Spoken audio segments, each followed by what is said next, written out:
निरंतर परिवार में आप सभी लोगों का स्वागत है। आज हम लोग के बीच में सविता केसरवानी जो जिला कौशाम्बी से हैं और सिराथू एक जगह है वहाँ से हैं और संयोग से आप लोग पूरे परिवार के साथ आए हुए हैं और आपने टीजीटी के पद पर 998 रैंक हासिल किया है जनरल में। आपके जनरल में 958 रैंक है और जो जिला मेरठ में आप चयनित हुई हैं हिंदी के पद पर जो हम लोग के बीच में है। देखिए, ऑनलाइन पढ़ा करती थी आप, ये बहुत बड़ी उपलब्धि है। ऑनलाइन से पढ़ करके आपने इस पद को में चयन पाया है, तो आज हम लोग के बीच में है और पूरे परिवार के साथ और अपनी सफलता के बारे में बताएंगे और कितने समय में आप पढ़ाई किए और कब से आप जुड़े और कितने घंटे आप पढ़ाई कर लिया करते थे, टेस्ट में कितने आते थे, ये सारी चीज़ें हम लोग को बताएंगे। और सबसे अच्छी बात है कि आप इलाहाबाद ही प्रयागराज मंडल से हैं और आपने बताया कि हमारे इंटर कॉलेज भी चलते हैं, विद्यालय भी है, उसमें पहले शिक्षण कार्य किया करती थी, लेकिन इस समय आपको जो सफलता मिली है इससे बहुत सम्मान भी बढ़े होंगे, तो ये चीज़ बताएंगे कैसे अच्छा महसूस हो रहा है आपको।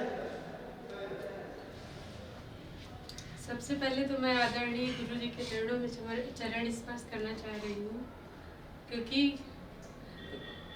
एक गुरु का आशीर्वाद ही सर्वोपरि होता है। सबसे जरूरी चीज़ है कि सबसे पहले गुरु का आशीर्वाद प्राप्त करो। मैं इसके लिए टीजीटी के लिए प्रयास तो बहुत दिन से कर रही हूँ।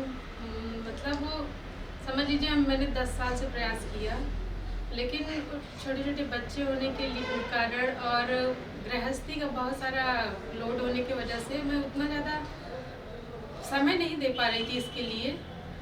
लेकिन जब इसके पहले मैं 2013 में सबसे पहले मैंने टीजीटी के लिए एग्ज़ाम दिया। उस समय मेरा 109 मार्क नंबर थे, 109 क्वेश्चन सही हुए थे और सेल्फ स्टडी से ही। तब मैं किसी भी संस्थान से जुड़ी नहीं थी और फिर आया 2016 की वैकेंसी और उस टाइम भी मैंने सेल्फ स्टडी से ही प्रयास किया। और उस समय 2019 में जब पेपर हुआ मेरा, तो उसमें मेरे 116 क्वेश्चन सही हुए थे पीजीटी में, और टीजीटी में 114 क्वेश्चन सही हुए थे। तब मुझे लग रहा था शायद मेरा सिलेक्शन हो जाए इस बार, लेकिन फिर भी नहीं हुआ। फिर भी मैंने हिम्मत नहीं हारी, पढ़ते रहे अपना। और उसके बाद फिर आया ये 2020 में वैकेंसी टीजीटी का, और फिर हम लग गए। तो उस समय महसूस हुआ कि थोड़े थोड़े मार्क्स से रह जा रहे हैं, हमें कहीं ना कहीं किसी संस्थान से जुड़ना चाहिए। ये जो थोड़ी सी कमी रह जा रही है, इसको पूरा करने के लिए, ये कमी दूर करने के लिए हमें किसी संस्थान से जुड़ना चाहिए। तो हम टीम एजुकेशन इंडिया से जुड़े और वहाँ पे कुछ दिन पढ़े, पर मुझे मज़ा नहीं आ रहा था। वहाँ पे ऐसा लग रहा था मेरा कॉन्फिडेंस लूज़ हो रहा है, जो इंक्रीज़ होना चाहिए वो लूज़ हो रहा है। तो फिर गुंजा सिंह है मिर्ज़ापुर की, मेरी सहेली है, उन्होंने बताया कि सर पढ़ाते, SL वर्मा सर पढ़ाते प्रयागराज में और बहुत ही अच्छा पढ़ाते हैं। उन्होंने लिंक सेंड किया हमें, तो हम तब मतलब देखे, अप्रैल, यही कोरोना काल था और अप्रैल मंथ था, तो हमने देखा सर का वीडियोस, फिर प्लेलिस्ट चेक किए तो बहुत सारे फ्री ऑफ कास्ट वीडियोस पढ़े थे, आदिकाल का और पूरा व्याकरण। और सर उस समय नॉन स्टॉप पढ़ा भी रहे थे, फ्री वीडियो सबके लिए अवेलेबल भी कर रहे थे, और संस्कृत साहित्य है और भाषा विज्ञान है, ये सारा कुछ पढ़ा रहे थे। तो हम वहीं पे फिर हम शुरू हो गए। पूरा सर की जितनी भी प्लेलिस्ट में जितनी वीडियोस थी सारा हमने देखा, एक एक वीडियोस देखा। उस समय हम सर से जुड़े नहीं थे, और लेकिन हाँ वीडियोस सारा देख रहे थे।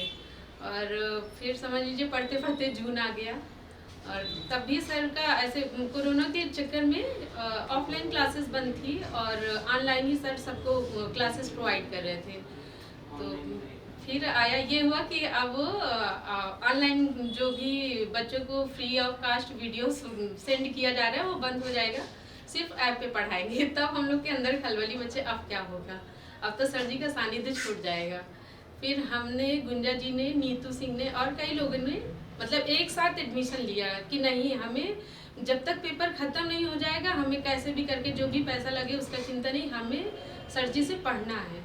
फिर सबने लिया एडमिशन, सबने लिया। और सबसे खुशी की बात है, हम 3-4 लोग थे, 3-4 लोगों का सबका सिलेक्शन हुआ। गुंजा सिंह का भी, और नीतू जी हैं बनारस से, उनका और मेरा, हम तीनों का सिलेक्शन हुआ और तीनों ने ही लिया था एडमिशन। और उसके बाद जब सर से जुड़े, सबसे पहले सर जी से बात हुई फ़ोन पे, तो बोले हम कि हमारा ऐसे रुक गया है। तो सर बोले कि नहीं, आप प्रयास कीजिए और कुछ हम भी प्रयास करेंगे और आप भी ईमानदारी से प्रयास कीजिए, होगा कैसे नहीं। तो फिर लग गए अपना पढ़ने और टेस्ट दिए। सबसे पहले जब टेस्ट दिया हमने फर्स्ट टाइम, तो मेरा 97 मार्क्स हुआ। और वहाँ देखे मैसेज में कोई कह रहा 118 क्वेश्चन सही हो रहा है, 120 क्वेश्चन सही हो रहा है, किसी का 100 से कम भी जा रहा है। तो लग रहा था यार हमारा कैसे होगा, इतने अच्छे मार्क्स कैसे बढ़ेंगे, हम लोग तो बहुत पीछे हैं। लेकिन सर मोटिवेशन इतने अच्छे तरीके से करते थे, कहते थे कि बस आपका 100+ हो तो समझ लीजिए कि आपका सिलेक्शन पक्का। तो हमने कहा नहीं, कुछ तो बात होगी। फिर धीरे धीरे बढ़ते गए और एक दिन ऐसा था मेरा 123 क्वेश्चन सही हुआ था और 123, 117, 18 ऐसे करके धीरे धीरे बढ़ने लगे। तब यानी कॉन्फिडेंस आया कि नहीं, अब हो जाना चाहिए। और सर जो भी टेस्ट देते थे और उसमें जो भी क्वेश्चन मुझे नहीं आते थे वो मैं कॉपी पे लिख लिया करती थी कि दोबारा अगर ये आए तो ये रॉन्ग ना हो। ऐसे करके एक एक क्वेश्चन उतारती थी अपना, जो भी गलत हो तो उसको उतारती। उसके अलावा बहुत सारे प्रश्न ऐसे होते थे कि कॉमन सेंस से सही हो जाते थे, पर रियलिटी उसका एग्जैक्ट आंसर क्या होगा हमें पता नहीं होता था। फिर भी उससे भी मैं लिखती थी कि हाँ ये मतलब कभी कभी जरूरी थोड़ी है कि नेक्स्ट टाइम हम उसी प्रश्न को देखें और वो हमें आ ही जाए। तो उसे भी मैं लिखती थी। ऐसा करके एक मोटी कॉपी बना लिया था हमने। और घटना चक्र था उसका, मैंने एक एक क्वेश्चन जो मुझे नहीं आता था अपने हाथ से लिख के सारे नोट्स बना लिया था कि कहीं से भी कैसे भी प्रश्न आए और हमें सॉल्व करें। और सर जी अपने हर क्लास के अंत में प्रश्नोत्तरी करते थे, वो भी पूरे सिलेबस से 6 पार्ट से करते थे और कहीं से कुछ भी प्रश्न पूछ लेते थे। और ये जरूरी नहीं, सर जी हमेशा ये बोला करते थे कि आप वो कोर्स पे मत जाइए कि हमारा पूरा कोर्स कंप्लीट होना चाहिए। आप ये देखिए कि आपको 125 क्वेश्चन से मतलब है, बस आपका 125 क्वेश्चन सही होना चाहिए, आपको 125 क्वेश्चन मिलेगा। और जहाँ रही कोर्स कंप्लीट की बात, आज तक ना तो सर जी का भी कोर्स कंप्लीट नहीं है और मैं तो 28 जून से यहाँ जुड़ी हुई हूँ, आज भी मेरा कोर्स कंप्लीट नहीं है। लेकिन सर जी का जो मोटिवेशन था, जो टेस्ट था और टेस्ट के जो क्वेश्चन थे उसको कैसे सॉल्व किया जाता है और जो हमारे गलत है उसको कैसे दोबारा गलत ना हो, इन सब पे ध्यान देते हुए यानी यही जो टेस्ट था इसी के तहत मेरा आज सिलेक्शन हो पाया है। और मैं तो एकदम निराश हो चुकी थी, लेकिन जब सर जी से जुड़ी उसके बाद फिर मेरा मनोबल बढ़ा और लगातार मैंने मेहनत किया और मैं सफल हुई। बहुत अच्छा लगा। अच्छा, आप कभी कोई ये नहीं लगता कि हमें बहुत लेट जुड़े, हमारा सफलता कैसे मिलेगी, हम कैसे कर पाएंगे, ऐसा नहीं निराशा है आपके अंदर? था जब हम जुड़े 28 जून को, तो लगा कि हमें और पहले जुड़ना चाहिए, हम इसके पहले क्यों नहीं जान पाए, क्यों नहीं जुड़े।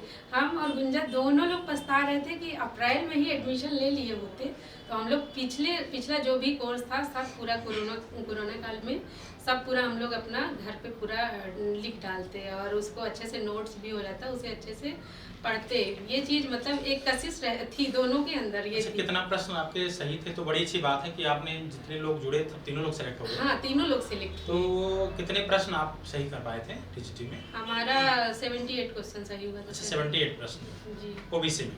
नहीं, ईडब्ल्यूएस में। ईडब्ल्यूएस जनरल में? जी, जनरल। अच्छा, आपने जब पेपर आया होगा तो बहुत टफ था, ये सब जानते हैं कि इतना कठिन प्रश्न आया और चयन बोर्ड में पहली बार ऐसे प्रश्न बने, तो आपको घबराहट नहीं आई परीक्षा में? नहीं हुआ। उसका रीजन भी उसका श्रेय भी आपको ही जाता है। बाबू अनुज भैया बहुत बीमार था, फिर भी हाँ शुभम भैया बहुत बीमार था। सर जी के बेटे का नाम है, बहुत ज़्यादा बीमार था।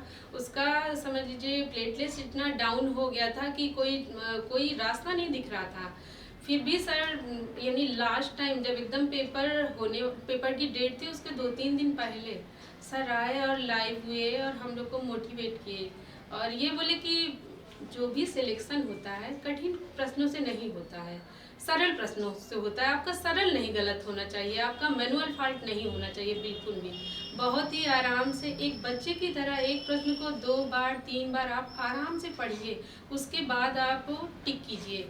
और जैसे जो भी प्रश्न आपको नहीं आ रहा है उस पर गोला करते जाइए और पूरा प्रश्न एक बार देखिए, पूरा 125 प्रश्न आप देख डालिए कि कौन सा ऐसा है कि एक ही नज़र में आ जा रहा है और कौन सा नहीं है, उस पर गोला करते जाइए कि इस पर हमें दोबारा ध्यान देना है। हमने यही रूल फॉलो किया और मैं बहुत ही आराम से पेपर टफ, सर जी ये बोला करते थे कि अगर पेपर टफ आएगा तो सबके लिए आएगा, सरल आएगा तो भी सबके लिए आएगा।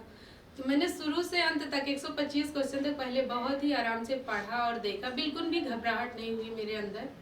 मैंने कहा जो भी आसान प्रश्न है वो बिल्कुल भी गलत नहीं होना चाहिए, और यही किया। मेरा एक क्वेश्चन जानबूझ के गलत हुआ था, वो मैं तुरंत जान गई थी, वहीं पे एग्जामिनेशन हॉल पे गोला गलत भर गया था। इसके अलावा मेरा एक भी मैनुअल फॉल्ट नहीं हुआ, और ये भी सारा श्रेय टेस्ट का है, क्योंकि टेस्ट पे हमेशा जब टेस्ट करने के बाद जब आंसर मिलाया जाता है तो तब समझ में आता है कि देखिए 2-4 क्वेश्चन आते हुए हमारे गलत हो गए, वही चीज़ सुधारते गए और उसी का रीजन है, नहीं तो शायद मैं सेलेक्ट नहीं हो पाती अगर इतने सारे टेस्ट नहीं भाई। अब उसका शुभम भैया के बीमार होने के बावजूद सर डेली टेस्ट दिया करते थे, टेस्ट में कोई भी मतलब कोताही नहीं, एक भी दिन ऐसा नहीं हो कि टेस्ट सर जी ने नहीं दिया होगा, डेली टेस्ट दिया करते थे, उसी का परिणाम लीजिए।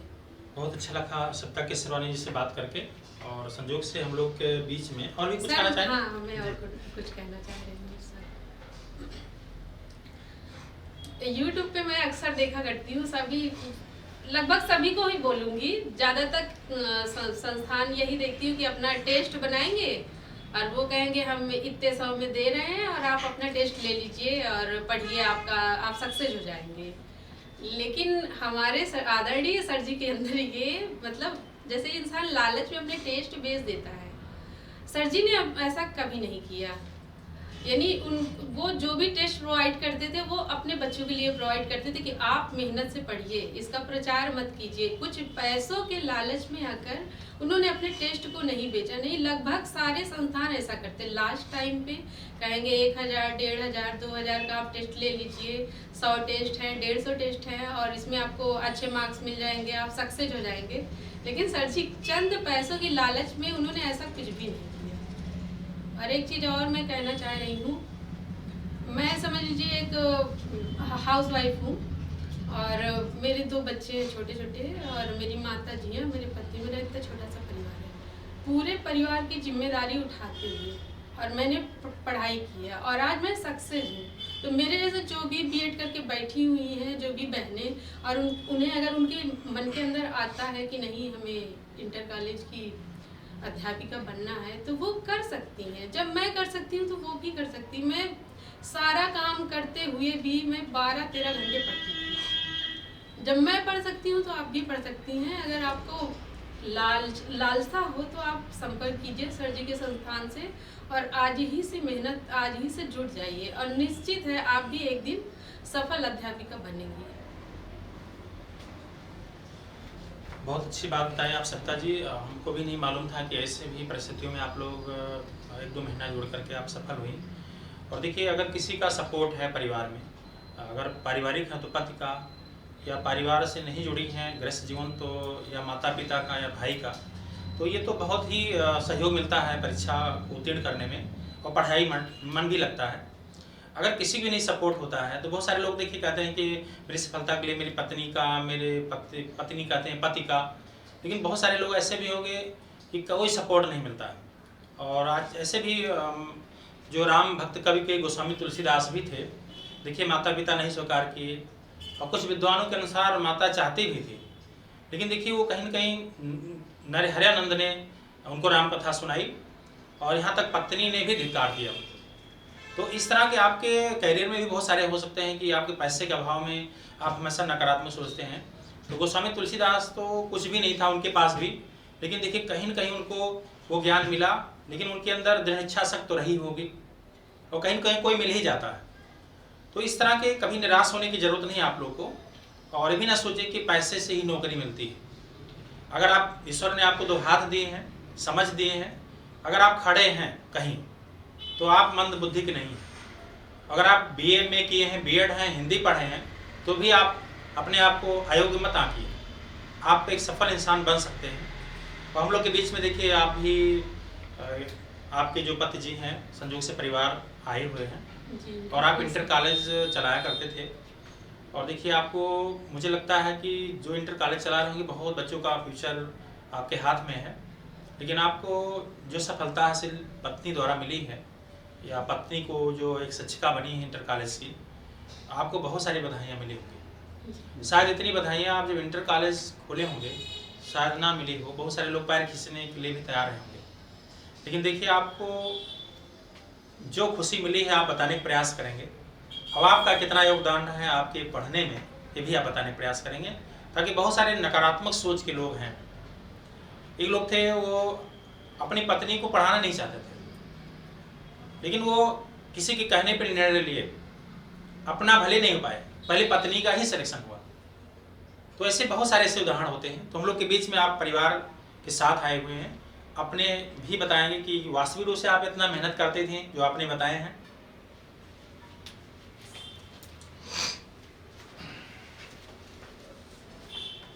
मेरी पत्नी हमेशा पढ़ने के लिए जो है शादी से ही तत्पर यही कहती थी, मुझे इंटर कॉलेज में या प्राइमरी में या टीजीटी पीजीटी पढ़ाई से मत रोकिएगा। मैंने कहा कभी नहीं, और इन्होंने जो है प्रयास करती रही, और आज आपके कोचिंग पढ़ करके जो है इन्होंने इस मंजिल को हासिल किया, जिसको मुझे बहुत सारी बधाइयाँ आई और कुछ शब्द ही मेरे पास नहीं। अच्छा, वो सम्मान आपको कॉलेज चलाने में मिला कि आप जब सफल हुई तब मिला? दोनों में अंतर बताना चाहेंगे? सर, सफलता पे ज़्यादा सम्मान मिला। आज यहाँ खड़ा हूँ इस कोचिंग की देन है, इस मंजिल पे ये पहुँची है इस कोचिंग की देन है।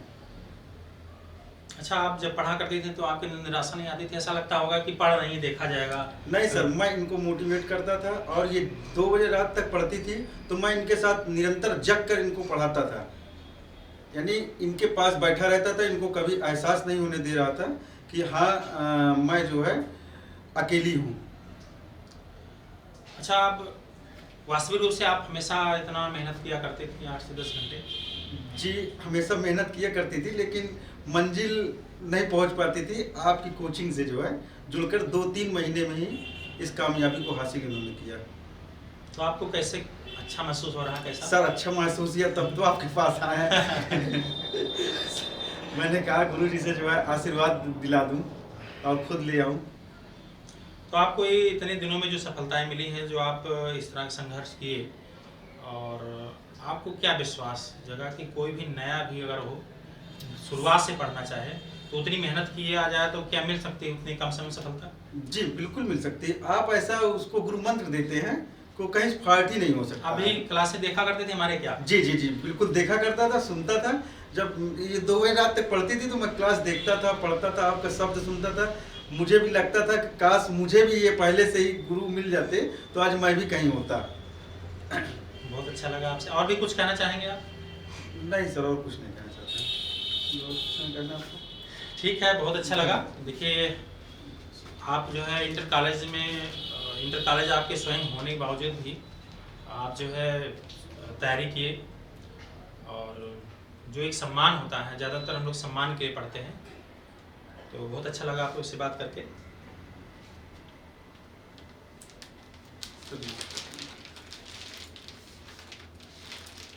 और आपके द्वारा हम लोग को एक छोटा सा गिफ्ट मिला है, तो जिसको मैं स्वीकार कर रहा हूँ जो है।